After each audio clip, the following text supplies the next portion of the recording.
Hello, and welcome to Bottleship with our friends the Jifflings.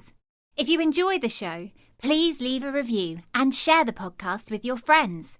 And stay tuned to the end of the show when the Jifflings will read out some of your reviews. Who knows, we might even read out your review. And now, it's time for today's special Halloween episode, The Witch's Cauldron. In your world, things are important. But what about the things that aren't important anymore? Well, sometimes those things end up here in the magical land of Dilstonia, where the Jifflings live on their little Jiffling ship. They find these things that we throw away and fish them out of their sea so they can recycle them and put them to good use once again. And here they are now, ready to work. Eccentric young pumpkin. Ooh, I'm ever so excited. The hedge, who was a very lazy Jiffling. Like, hey man, is it time for bed yet?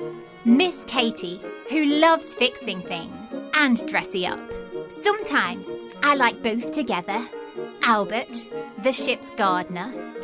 Hey, who's been into me cabbage patch like? And Friedeline, a very sensible Jiffling who looks after everybody on the ship. Yeah, that is correct. Oh. Today on the ship, it is a very spooky but very fun day. It is Halloween, and everyone is very excited. Especially young pumpkin. Everyone is dressed up in their favourite scary costumes. Young Pumpkin is dressed as a jack-o'-lantern. Ooh. Albert is a spooky scarecrow. Hey. Hedge is a sleepy bat. Miss Katie is a scary fairy. And Friedeline, well, Friedeline is dressed as a great big washing up cloth because a pile of dirty dishes is easily the scariest thing that she could imagine. Yeah, well, I think we should go bobbing for apples first. I think we should tell, scary stories, man. Oh, yes. That's a great idea, Hedge. I know the scariest stories of any Jiffling, Hedge. My name is Pumpkin, after all. I know one about a wolf called Archibald who was 20 feet tall and a ghost. Wow! Oh, that's not even the best one. There's one about a wizard who turned himself into a shoe. Hey, that doesn't sound too scary. Oh, it was a very big shoe, Albert, with a very big stinky foot in it. Pumpkin, could you and would you be so kind as to shush? Everyone turned and looked at Friedeline. It wasn't like her to make a fuss. You are not the only one with stories, Pumpkin. I have also the story. It will make the little hairs on the back of your neck stand straight up. Oh. Now that was a bold claim, but young Pumpkin was so excited at the idea of telling spooky stories, he just didn't think anyone could tell them as well as him.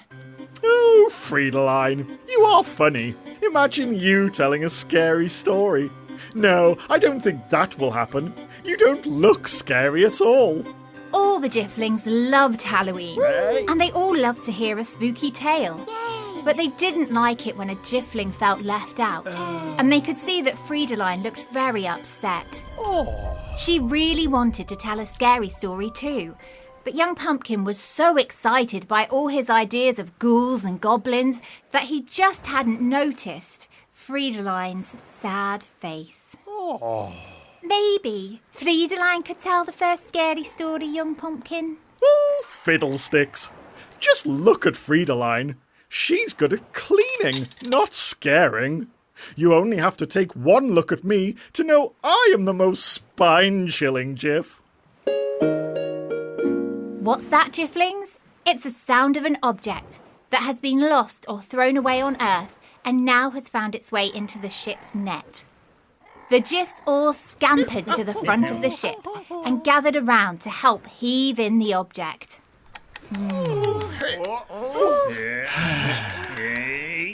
The object fell onto deck with a clunkety twang.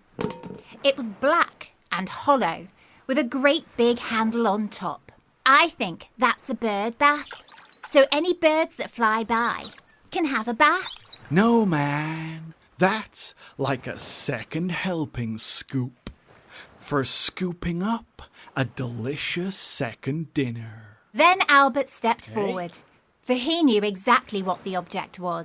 He hopped up onto the story seat and wiggled into a comfortable position. There, this is the Witch's Cauldron, and my cousin, nerve-wracking Nigel, told me all about it. The cauldron belonged to a witch called Griselda. She had long, scary witch's fingers and a nose with a big, gruesome wart.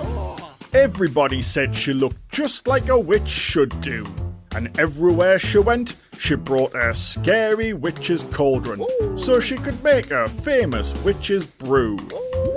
But the problem was that Griselda didn't really like being scary.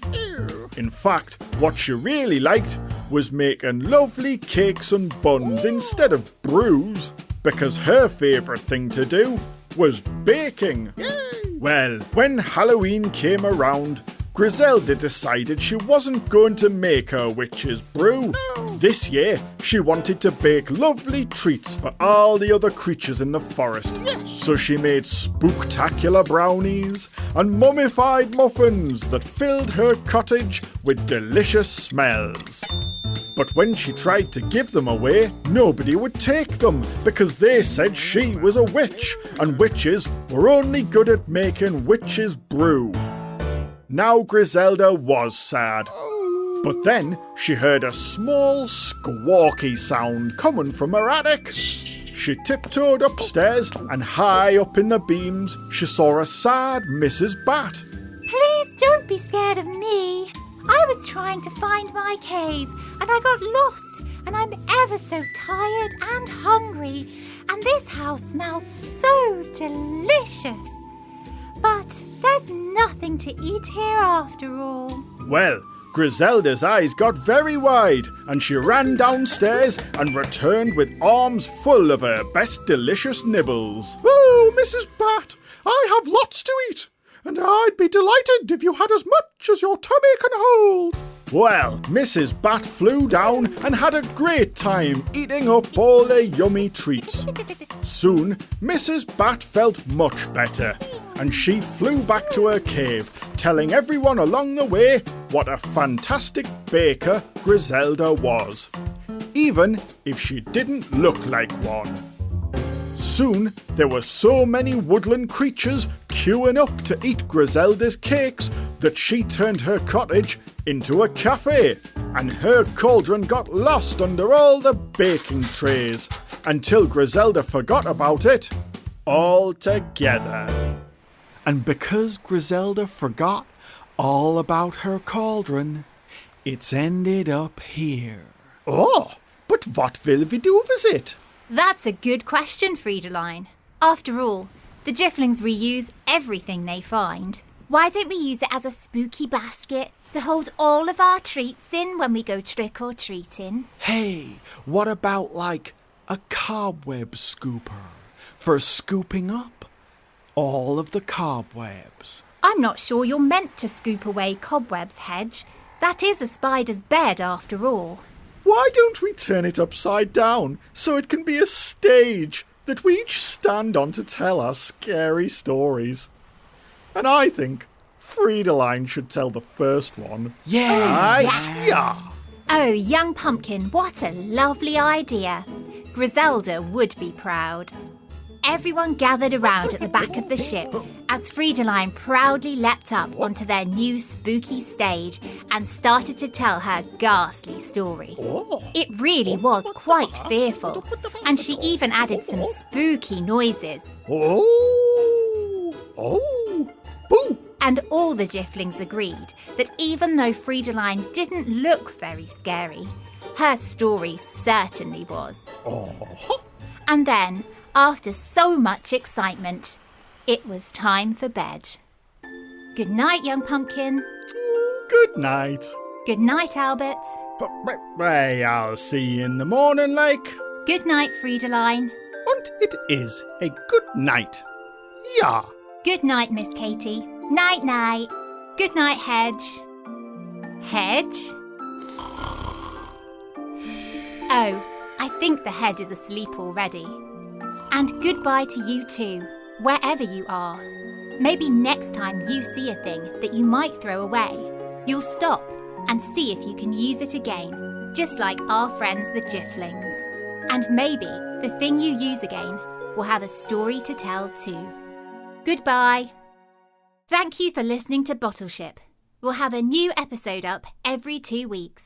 For all the parents listening, if you'd like to, you can donate to the show at patreon.com/Bottleship. And for all the children listening, if you enjoy the show, please leave a review and share the podcast with your friends. We've had some lovely reviews this week, haven't we, Jifflings? Oh, yes. Like this one from Beth in Great Britain. She says, "Hello, Jifflings. I love all of your stories, and I think you're amazing. My favourite characters are Miss Katie and Pumpkin, but I love all of the characters. I'm so glad that you have your own podcast now. I wrote you an acrostic poem." Ew, what's that, Pumpkin? Well, an acrostic poem is when the first letter of each line in the poem spells out a word. Oh! Would you like to hear Beth's poem? It goes, "Just the best." J? Incredible. I, funny. F, friendly. F, lovely. L? Instantly fell in love with you. I, never disappointing. N, great. G, super. S? Oh, what a fantastic poem. Thank you, Beth. Yeah, and like I know what the special word is, man. So do I. Yeah, the word is Jifflings. Aye, and we've also had this review entitled, "I love these stories." It says, "My name is Mayana, and I live in the United States. Every day I listen to them, and I get excited when I see a new story. I like how it's funny." Like, "Thank you, Mayana. That is very nice.